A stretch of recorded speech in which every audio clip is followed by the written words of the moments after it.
ਟੁਰ ਫਿਰ ਵੇਖ ਲਿਆ ਸੰਸਾਰ, ਅੰਦਰੋਂ ਝਾਤੀ ਮਾਰ। ਉਹ ਚੋਖਾ ਔਖਾ ਏ ਜਿਹਦੇ ਸਿਰ ਤੇ ਚੋਖਾ ਭਾਰ।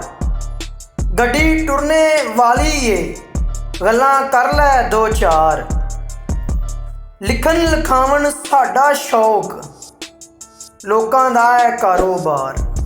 ਮਾਂ ਨੇ ਤੈਨੂੰ ਦੌਲਤ ਦਾ, ਤੈਨੂੰ ਸਾਡੀ ਕਾਹਦੀ ਸਾਰ, ਤੈਨੂੰ ਸਾਡੀ ਕਾਹਦੀ ਸਾਰ।